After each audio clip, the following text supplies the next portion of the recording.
성도 53번째 시간으로 열정이라는 제목으로 하나님 말씀 나누겠습니다. 어떤 사람이 산을 갔다가 곰을 만났답니다. 순간 이런 생각이 들었어요. 곰을 만날 때 가만히 죽은 척하면 그냥 지나간다. 그래서 순간 기지를 발휘해서 땅에 엎드려 죽은 척하고 있었답니다. 그러자 곰이 점점 다가와서 누워있는 그 사람을 이렇게 빤히 쳐다보더래요. 그리고 곰이 그냥 지나갈 줄 알았는데 갑자기 곰이 땅을 파더래요. 그리고 그 사람을 땅 속에 묻어주었대요. 알고 보니 착한 곰이었답니다. 사랑하는 여러분, 성도는 누워있거나 가만히 있는 사람이 아닙니다. 성도는 열정을 가지고 세월을 아끼며 믿음으로 열심히 사는 사람들입니다. 우리는 원튼 원치 않든 언젠가는 영원히 누워있을 때가 오죠. 우리말로 봄, 여름, 가을, 겨울은 동사에서 비롯되었다고 합니다. 봄은 보다, 여름은 열다, 가을은 같다, 겨울은 겼다라고 합니다. 씨를 봄에 심으면 여름은 열다, 열다라는 게 여물다라는 뜻입니다. 그 열매를 가을에 갖다, 갖다는 거두다라는 뜻이에요. 겨울은 겼다, 겼다는 집에 있다라는 뜻입니다.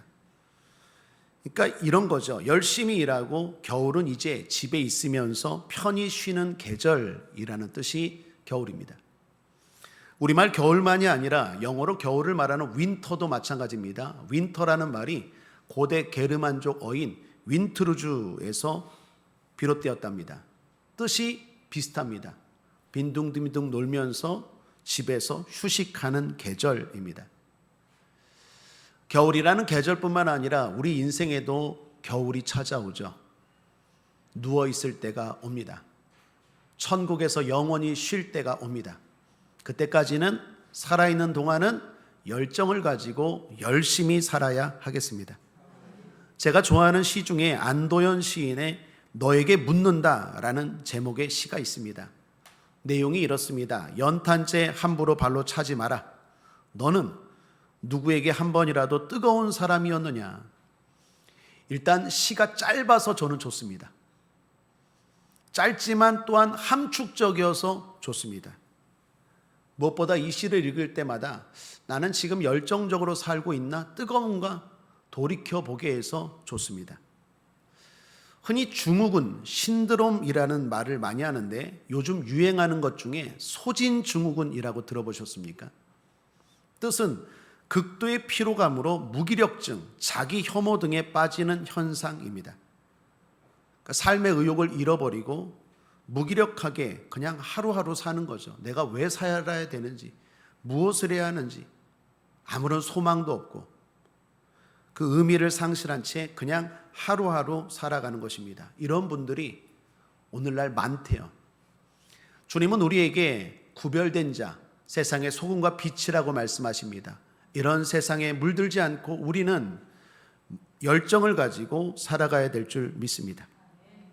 울리지 않는 종은 종이 아니듯, 가지 않는 시계는 시계가 아니듯, 타지 않는 불은 불꽃이 아니듯 열정을 잃어버린 인생은 존재 자체가 흔들리는 거죠. 하나님도 전도서에서 이런 말씀을 하십니다. 전도서 9장 10절입니다. 함께 한번 읽어볼까요? 시작. 내 손이 이를 얻는 대로 힘을 다하여 하라. 열정적으로 사는 삶이 행복한 것은 당연할 것입니다. 성공했다는 분들을 보시면 하나같이 삶에 대한 열정이 있지 않습니까? 20세기 경제학자로 유명한 케인즈라는 분도 그렇습니다. 놀랍게도 이분이 회사 지원하는 곳마다 다 떨어졌대요. 그런데 20세기 최고의 경제학자가 됐어요. 무슨 말입니까? 포기하지 않는 열정. 그 열정이 결국 그 사람의 인생의 기쁨과 성공을, 성취를 가져왔다는 거죠. 잘생긴 영화배우 탐 크루즈 좋아하십니까? 탐 크루즈가 보는 오디션마다 다 떨어졌대요. 한 100번은 떨어졌대요. 이유가 못생겨서. 여러분 이해가 되십니까? 그랬던 배우가 굴하지 않고 열정을 가지고 했기에 지금의 스타가 된 거 아니겠습니까? 이제는 전 세계인의 음료수가 되었죠. 코카콜라. 코카콜라의 회장인 로버트 우드러프라는 회장이 한 말이라고 하죠. 내 혈관에는 피가 아니라 콜라가 흐른다. 그 사람의 열정이 어떤지 보여주는 말이라고 생각합니다. 재미난 것은요, 미국의 어떤 교회에서 성도들이 방언을 받고 싶어 한대요. 그 방언 받으려고 하면 어떻게 해야 됩니까? 이상한 교회인 것 같아요. 그 교회는요, 코카콜라를 이야기한대요. 코카콜라를 수백 번 하면 방언이 임한다고. 코카콜라. 사입입니다. 방언은 인간적인 조작에 의해서 임하는 게 아니라 내가 사모할 때 성령이 임하고 그 증거로 임하는 게 방언인 줄 믿습니다. 하나님이 주시는 선물이지 코카콜라 이런다고 임하는 게 아니에요. 그런 말 하는 분들 주의하시길 바랍니다. 아무튼 그 정도로 코카콜라의 영향력은 크다 하겠습니다. 사람들에게, 특히 청년들에게 큰 영향을 끼치는 서울대 김난도 교수님이 1000번이 흔들려야 어른이 된다라는 책을 쓰셨는데, 그 책에서 본 내용입니다. 한 여인의 열정을 소개하는데 28살 된 여인이 이혼을 하고 한 아이를 데리고 살아갑니다. 얼마나 힘들겠습니까? 정부 보조금으로 근근히 살아가는 분이었는데 삶에 대한 열정이 대단해요. 작가가 돼서 이 아이를 잘 길러야겠다. 그런데 문제는 글을 써서 출판사에 주면 답이 안 오는 거예요. 더욱이 당시에는 컴퓨터가 없어서 타자기로 치는데 한 번 원고를 출판사에 줄 때마다 8만 번의 단어를 친대요. 얼마나 힘들겠습니까? 이 출판사 수많은 출판사에 보내지만 책으로 내지를 않는 거예요.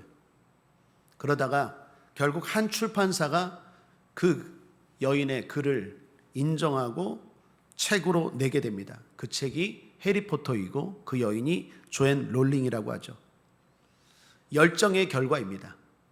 열정은 역경을 이기는 힘입니다. 열정은 무언가를 이루어내는 에너지입니다. 처음에 소개해드렸던 안도현 씨의 3줄짜리 시도, 사실은 이분이, 저자가 수백 번, 수천 번 생각하고 또 쓰고 생각하고 또 써서 만든 시라고 합니다. 저는 굴하지 않은 열정이 행복을 가져오고 행복한 결과물을 만들어내는 줄 믿습니다. 이는 성경을 보아도 그렇습니다. 다윗을 보십시오. 얼마나 열정적입니까? 자신의 양을 빼앗으려는 곰과 사자와 싸우지 않습니까? 곰과 사자를 만나면 도망가야 되는데 싸워요. 거인 골리앗에게 덤비지 않습니까? 열정적이죠. 수많은 고난에도 불구하고 열정적으로 살았기에 하나님 앞에 합한 왕이 됩니다. 다윗이 자기가 쓴 시에서 이런 말을 합니다. 시편 138편 1절에 내가 전심으로 주께 감사하며 신들 앞에서 주께 찬양하리이다. 여기 신들은 여러 가지로 해석이 가능한데, 성전에서 또는 다른 나라 사람들이 섬기는 우상 앞에서 또는 힘 있는 자들 앞에서 또는 천사 앞에서 등등입니다. 어찌됐건 다윗은 어디에서든 누구 앞에서든 하나님께 예배 드릴 때 전심으로, 다시 말하면 뜨겁게 예배한 사람입니다. 저는 다윗이 오늘날 순복음 성도가 아닌가 생각해요. 조용히 예배하는 게 아니라 기도를 해도 뜨겁게 기도하고 예배를 드려도 뜨겁게 예배하고 신앙생활도 뜨겁게 한 사람이 다윗입니다. 열정적인 사람이죠. 우상 숭배가 만연했던 시대에 엘리야도 어떻습니까? 갈멜산에서 우상의 리더격인 무당들 850명들 나와라, 나랑 한번 붙어보자. 누가 참신인지, 내가 섬기는 하나님이 참신인지, 너희들이 섬기는 신이 진짜인지 붙어보자. 갈멜산에서 붙어 결국 승리하지 않습니까? 그 열정 대단하지 않아요? 나만 잘 믿으면 되지가 아니라 하나님에 대한 그 열정을 가지고 살아가죠. 그러한 사람에게 하나님이 승리를 주시죠. 예루살렘에 무너진 성벽을 재건한 느헤미야도 그렇습니다. 주변에 얼마나 많은 방해가 있습니까? 얼마나 조롱과 비아냥이 있었습니까? 그런데 예루살렘 성벽을 재건하는데 그것도 52일 만에 재건하죠. 그 느헤미야 열정의 사람입니다. 다니엘은 또 어떻습니까? 왕의 어명이 떨어졌습니다. 하나님 섬기지 마라. 왕 외에 다른 신에게 절하면 죽는다. 그런 어명이 떨어졌음에도 불구하고 굴하지 않죠. 나는 하나님 앞에 늘 절했던 사람이고 나는 변함없이 하나님 앞에 하루에 3번씩 예배했던 사람이다. 그리고 하지 않아요? 결국 그 일로 사자굴에 들어갔지만 사자도 다니엘의 열정을 꺾지 못하죠. 대부분의 왕들이 악한 길로 걸어갈 때 하나님께 복받은 히스기야 왕에 대한 성경의 평가입니다. 역대하 31장 21절입니다. 함께 읽겠습니다. 그 행하는 모든 일 곧 하나님의 전에 수종드는 일에나 율법에나 계명에나 그의 하나님을 찾고 한마음으로 행하여 형통하였더라. 여기 하나님을 찾고 한마음으로 행하다라는 말은 열정적으로 뜨겁게 하나님을 찾고 예배했다라는 말이에요. 그 결과 형통입니다. 교계에 알려진 유명한 목사님이신데 어느 인터뷰에서 이런 말씀을 하시는 걸 들었어요. 목사님에게는 그동안 어떤 친구가 가장 좋은 친구였어요? 그랬더니 두 친구를 소개하면서 이렇게 말합니다. 마음에 불을 일으키는 친구요. 그러면서 그 두 친구를 이야기하는데 그 두 친구를 만날 때마다 내가 이렇게 살면 안 되지. 그 뜨거운 열정이 생기더래요. 그 친구가 지금도 고맙고 소중하다는 거예요.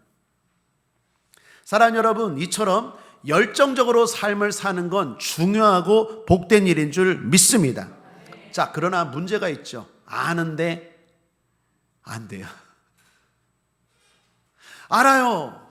내가 이렇게 살면 안 되고 열정적으로 살고 싶은데 안 돼요. 이게 우리의 연약함 아니겠습니까? 그러나 모든 답은 주님입니다. 백문일답이라는 말이 있죠.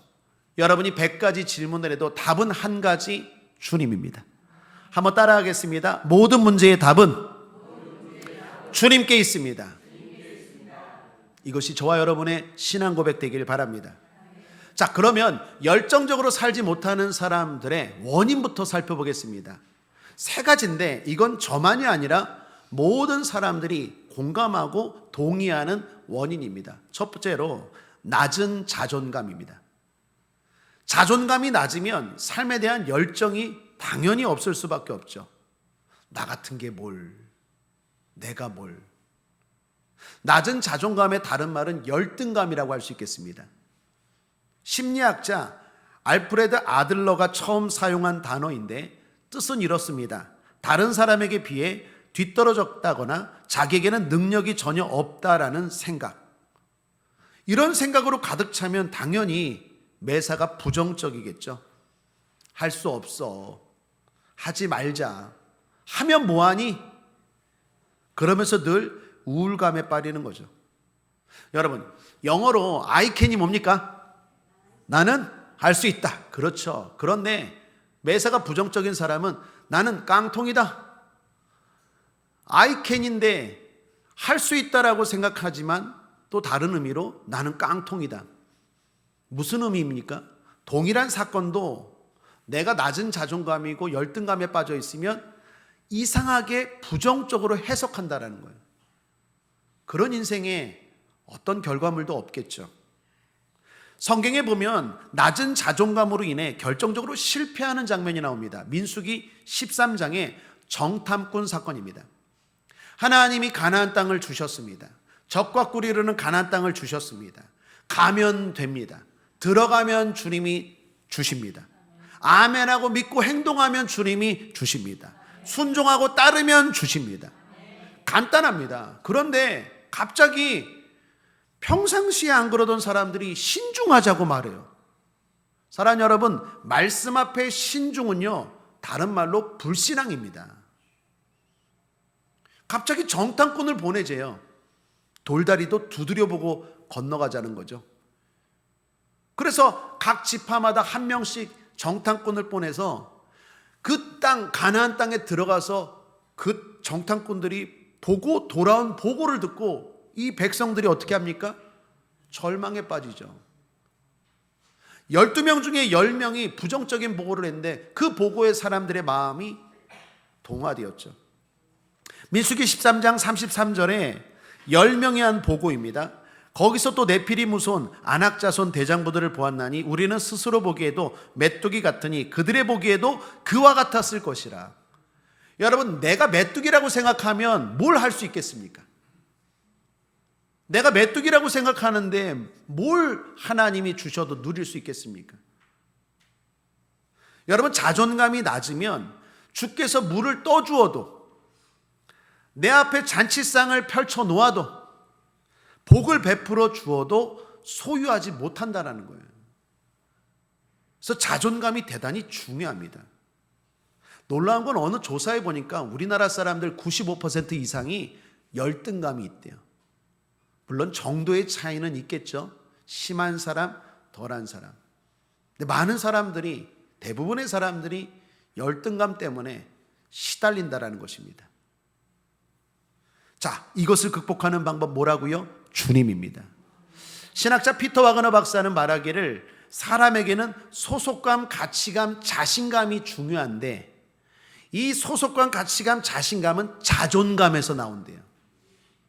동의합니다. 자존감이 큰 사람이 소속감도 생기는 거고 가치감도 느끼는 거고 자신감도 나오는 거예요. 그런데 그 자존감은 어디서 비롯됩니까? 하나님의 사랑입니다.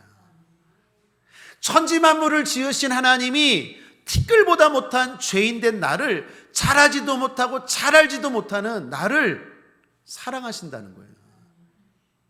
이 자존감에서 엄청난 힘이 나오는 거예요.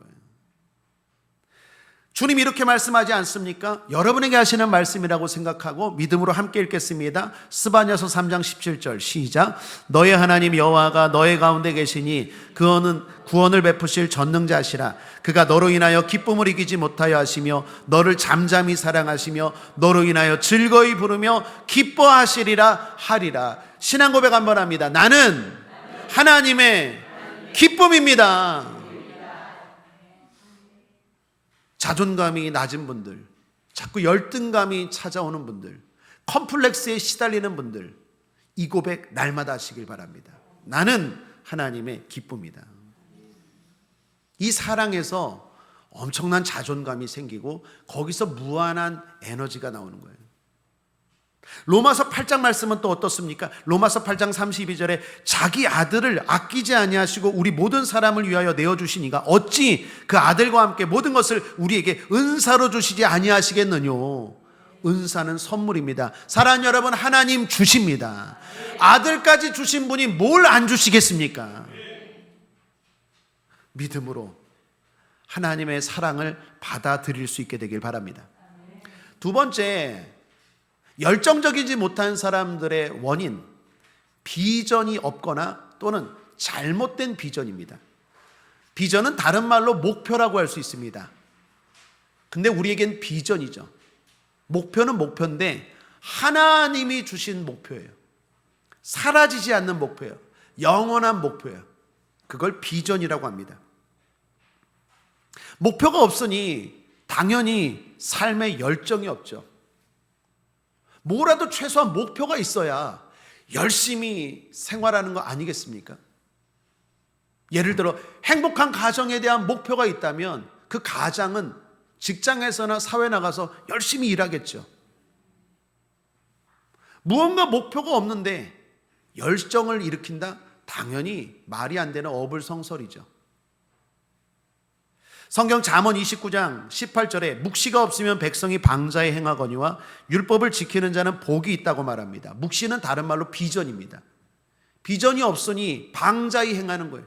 정신없이 행한다라는 거예요. 목표, 비전이 없는 것도 문제이지만 잘못된 목표와 비전도 문제입니다.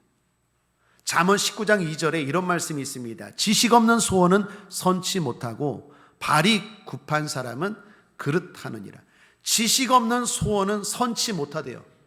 지식 없는 소원이란 아무런 생각 없는 열심, 잘못된 열심을 말합니다. 소원은 소원인데 지식 없는 소원, 무지한 소원이에요. 잘못된 소원이에요. 그러한 목표, 그러한 비전을 가지고 살아가면 결국 끝이 뭘까요? 허무입니다. 사도 바울이 그랬죠. 사도 바울이 변화되기 전에 예수 믿는 사람들을 핍박했죠. 그것이 그 사람의 비전이고 목표였어요. 그리고 그게 옳은 줄 알았어요. 열정적으로 핍박했는데 나중에 보니까 잘못된 열심이었어요. 그리고 이렇게 말하죠. 로마서 10장 2절 3절에 내가 증거하노니 저희가 하나님께 열심이 있으나 지식을 쫓은 것이 아니라 하나님의 의를 모르고 자기 의를 세우려고 힘써 하나님의 의를 복종치 아니하였느니라. 자기는 하나님을 기쁘시게 한다고 열심을 냈는데 그게 오히려 잘못된 열심이었다라는 거예요. 잘못된 비전, 그것도 우리 열정을 꺾는 또 하나의 원인입니다. 결국 비전의 답도 주님입니다. 여러분, 믿음의 모델인 아브라함을 보십시오. 아브라함을 하나님이 어떻게 믿음의 길로 들어서게 합니까? 비전을 주십니다. 먼저 꿈을 주세요. 창세기 12장 1절에 여호와께서 아브라함에게 이르시되 너는 너의 본토 친척 아비 집을 떠나 내가 내게 지시할 땅으로 가라. 따라하겠습니다. 하나님이 나에게 지시하시는, 예비하시는 땅이 있다. 여러분 믿습니까? 그게 있으니 당연히 열정적으로 나아가는 거예요. 어떤 고난이 있고 역경이 있어도 떠날 수 있고 이길 수 있는 거예요. 하나님은 우리에게, 믿는 모든 사람들에게 항상 그 시작에 꿈을 주십니다. 비전을 주세요. 그래서 예수를 잘 믿으면, 제대로 믿으면 반드시 건강한 꿈이 생겨요. 건강한 비전이 생겨요. 이거는 흔들리지 않아요. 내가 만든 꿈은 흔들리고 그게 이루어져도 허무한데 하나님으로부터 오는 꿈은 절대로 흔들림 없고 영원하고 또 그것을 위해서 달려갈 때 기쁨이 따라옵니다. 여러분에게 비전이 있게 되길 바랍니다. 또한 비전이 있는 줄 믿습니다. 하나님은 반드시 주세요. 그냥 열심히 해라만 말하지 않고 꿈을 주세요. 비전을 주세요. 제가 좋아하는 찬송가 중에 찬송가 543장, 544장이 있습니다. 가사가 이래요. 543장 1절입니다. 저 높은 곳을 향하여 날마다 나아갑니다. 저 높은 곳, 비전입니다. 5절, 내 주를 따라 올라가 저 높은 곳에 우뚝 서 영원한 복락 누리며 즐거운 노래 부르리. 저 높은 곳에 우뚝 서 영원한 복락이라는 비전이 있으니 어떤 어려움과 환난도 이기는 거 아니겠습니까? 바울이 여기서 말하는 영광, 그 영원한 복락은 이 땅의 환난과 장차 비교할 수 없다고 고백하죠. 찬송가 544장 1절입니다. 잠시 세상에 내가 살면서 항상 찬송 부르다가 날이 저물어 오라 하시면 영광 중에 나아가리. 3절 가사, 나의 가는 길 멀고 험하며 산은 높고 골은 깊어 고난 나의 몸 쉴 곳 없어도 복된 날이 밝아오리. 후렴입니다. 열린 천국문 내가 들어가 세상짐을 내려놓고 빛난 면류관 받아 쓰고서 주와 함께 다스리리. 여러분, 이 찬송 가사가 보여주는 게 뭡니까? 영원한 비전이 있다라는 거예요. 이 세상이 다가 아니라는 거죠. 예수를 믿는 사람들, 하나님이 주시는 영원한 꿈이 있어요. 비전이 있습니다. 영광입니다. 복된 날입니다. 빛난 면류관입니다. 열린 천국문입니다. 그게 있으니까 열정적으로 살 수밖에 없고 어떤 고난과 환난이 있어도 낙심하고 좌절하지 않죠. 설령 넘어졌다가도 다시 일어나죠. 의인은 7번 넘어져도 8번 다시 일어나느니라. 비전의 힘입니다. 비전이 없으면 당연히 무기력하고 한번 넘어져도 주저앉아 버리게 되죠. 세 번째는 분주함과 게으름입니다. 여러분, 바쁘시길 바랍니다. 분주하지 말고 바쁘시길 바랍니다. 분주함과 바쁨은 달라요. 바쁨은 제대로 내 시간을 투자하는 거라면 분주함은 쓸데없이 왔다 갔다 하는 거예요. 그러니까 허비죠. 낭비죠. 세상 사람들도 이 분주함의 폐해를 알았던 것 같아요. 그래서 여러분, 요즘 기업들마다 이런 말 들어보셨습니까? 휴테크. 쉴 휴자에다가 테크, 그 전미사를 붙여서 쉬는 기술이라는 뜻이에요. 그래서 기업마다 막 직원들의 복지를 막 강조하죠. 식당 메뉴도 막 좋게 하고 뭐 재택근무하라 그러고. 이게 왜 그렇습니까? 쓸데없이 분주하면 일은 많은데 성취도나 완성도가 떨어지기 때문에 결과적으로 회사의 유익이 아니더라는 거예요. 그래서 차라리 여유롭게 쉼을 주고 그리고 더욱더 집중력 있게 일하게 한다는 거죠. 리처드 스웬슨이라는 분이 쓴 마진, 우리말로 여유입니다. 여유라고 번역된 책에서 본 내용입니다. 여유는 당신이 해야 할 일과 당신이 할 수 있는 한계를 갈라주는 잣대이다. 그러므로 당신의 삶에 여유가 없으면 없을수록 당신은 더 많은 문제가 생길 것이다. 마치 여백도 없고 띄어쓰기도 안 된 채 글자로만 빼곡히 채워진 페이지를 읽는 것과 같다. 띄어쓰기 안 된 글을 읽으면 얼마나 답답하겠습니까? 여유가 없으면 그렇다라는 거예요. 사랑하는 여러분, 여러분에게 쉼이 있고 여유가 있게 되길 바랍니다. 그러면서도 하는 일은 형통하시길 바랍니다. 과거 섬기던 교회에서 선배 목사님이 저에게 이런 말씀을 하더라고요. 조언의 말씀. 김 목사, 바쁜 목사, 나쁜 목사. 무슨 말인가 했더니 정신없이 뛰어다니는 것이 좋은 게 아니라 그러다 보면 목회의 본질을 잃어버린다고. 바쁘되 제대로 바쁘고 하나님을 의지하면 하나님이 여유가 있으면서도 분주함이 아니라 바쁘게 하신다고. 참 좋은 조언이었어요. 이런 분주함의 답도 주님인 줄 믿습니다. 여러분 먼저 축복합니다. 여러분이 하는 수고가 헛되지 않게 되길 바랍니다. 여러분이 열심히 살아가는 그 열심이 무의미하지 않고 낭비되지 않게 되길 바랍니다. 그러려면 주님입니다. 신명기 12장 7절입니다. 거기 곧 너희 하나님 여호와 앞에서 먹고 너희 하나님 여호와께서 너희 손으로 수고한 일에 복 주심을 인하여 너희와 너희 가족이 즐거워할지니라. 이게 바로 바쁜 거예요. 하나님이 도와주셔야 내 열심도 의미가 있어요. 그런데 하나님이 도와주시지 않는 열심은 분주함이 된다니까요. 그리고 그 분주함은 내 삶의 열정을 빼앗아가 버려요. 시편 128편 2절입니다. 내가 내 손이 수고한 대로 먹을 것이라 내가 복되고 형통하리로다. 여러분의 손이 하는 일들마다 하나님의 복주심으로 인하여 열매가 있을지어다. 분주함도 문제이지만 게으름도 마찬가지입니다. 분주함은 게으름과 거의 동전의 양면이죠. 그러니까 분주해요. 그런데 열매가 없어요. 결실이 없어요. 그럼 어떻게 됩니까? 에이 하지 말자. 게을러져요. 그러니까 두 가지가 나타나는데 둘 다 본질적으로 보면 똑같아요. 분주하거나 분주해도 안 되네? 그러면 게을러져 버려요. 에이 안 해. 이렇게 돼버리는 거예요. 그 당연히 열정이 사라지겠죠. 이 게으름도 하나님이 해결해 주십니다. 하나님 안에서 열정이 생깁니다. 자, 결론입니다. 잠깐 말씀드렸지만 답은 주님입니다. 주님이 자존감도 세워주시고 바른 비전도 주시고 분주함이 아닌 바른 바쁨, 게으름이 아닌 참된 쉼도 주시는 줄 믿습니다. 그래서 결과적으로 삶을 열정적으로 살게 하십니다. 여러분 지구를 생각해 보십시오. 지구가 자체 발광합니까? 아니면 태양의 빛을 받아서 빛납니까? 태양의 빛을 받아서 빛나는 게 지구예요. 자연을 보면요 하나님의 원리를 알 수 있어요. 우리 인생도 마찬가지입니다. 내가 열심히 살아야겠다. 그 열심으로 되지 않아요. 또 그 열심이 바른 열심인지도 몰라요. 나중에 후회할 열심이 될 수 있어요.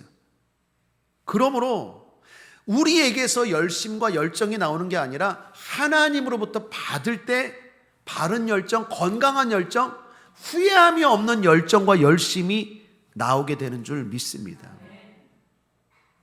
열정이라는 말이 엔투지아즘이라는 영어로 열정이라는 뜻인데 이게 두 단어가 합성된 뜻이라고 합니다. N은 아내라는 뜻이고 뚜지아즘은 하나님이라는 뜻이에요.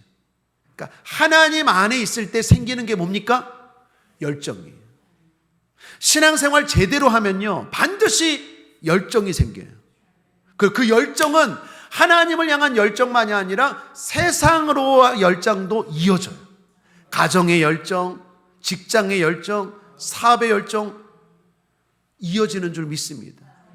여러분 사입이나 열정적으로 거기에 속하고 거기만 섬기라고 하지 하나님은 그렇지 않아요. 하나님은 가정을 소중히 여기고 사람을 소중히 여깁니다. 내 부모를 공경하라고 말씀하신 분이 하나님이세요. 내 가족을 돌보라. 돌보지 않는 자는 불신자보다 더 악하다고 말한 사람이 하나님이세요. 예수님은 십자가에 달려 죽으시면서도 육신의 어머니 마리아를 제자 요한에게 부탁합니다. 하나님 사랑은 곧 사람 사랑이에요. 하나님을 열심히 섬기잖아요. 그러면 그 사람은 반드시 가정에도 열심히 하고 직장에도 열심히 하고 자기 삶에도 열심히 한다니까요. 근데 제대로 열심히 하지 않는 사이비와 이단이 잘못된 걸로 끝나는 거죠. 하나님을 향한 바른 열심과 열정이 있게 되길 바랍니다. 패션이라는 말도 마찬가지입니다. F가 아니라 P, 패션입니다. 패션도 열정이라는 뜻인데 가장 위대한 열정이 뭡니까? 십자가죠. 주님의 열정. 영화 제목도 있지 않았습니까? The Passion of Christ. 예수님을 바라보고 예수님 안에서 신앙생활 열심히 하는 사람들은 반드시 건강하고 지혜로운 열정이 생긴다라는 것입니다. 바울의 고백입니다. 주님을 만나고 변화되어 열정적으로 살면서 한 말입니다. 함께 읽어보겠습니다. 시작. 내가 하나님의 열심으로 너희를 위하여 열심 내노니. 고린도후서 11장 2절입니다. 내가 하나님의 열심으로 너희를 위하여 열심 내노니. 내가 하나님을 열심히 섬겼더니 그 에너지, 그 힘을 가지고 사람들을 향해서 섬길 수 있었다는 거예요. 국제하모니교회 성도님들 열심히 신앙생활 하시길 바랍니다.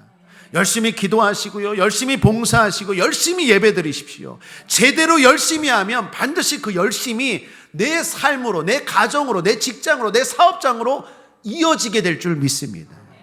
하나님은 그런 분이세요. 매튜 폭스라는 분이 이런 말을 했다고 합니다. 여기서 매튜 폭스는 영화배우 아니라 성공회 사제입니다. 성공회는 개신교에 속한 교단 중에 하나입니다. 거기 속한 사제인 매튜 폭스가 이런 말을 했어요. 무기력한 삶을 고치는 처방은 단순히 열정적으로 살자라는 결심만으로 되지 않는다. 무기력한 삶의 가장 적절하고 유일한 처방은 당신 안에 있는 불꽃을 발견하는 것이다.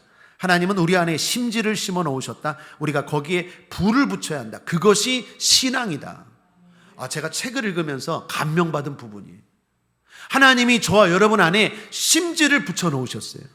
거기에 불을 붙이는 게 뭡니까? 신앙이에요. 사랑하는 여러분, 여러분 안에 있는 심지에 불이 붙을지어다. 오늘 예배드리면서 기도하면서 찬양하면서 불이 붙을지어다. 불이 붙어야 내 삶으로, 내 세상 가운데 삶으로 그 불이 이어진다라는 거예요. 오늘 본문입니다. 11절 부지런하여 게으르지 말고 열심을 품고 주를 섬기라. 이유는 주님을 위해서, 교회를 위해서? 아니요, 여러분 자신을 위해서.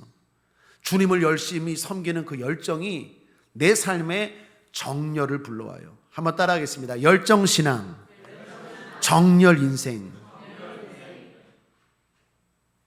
자, 그러면 결론입니다.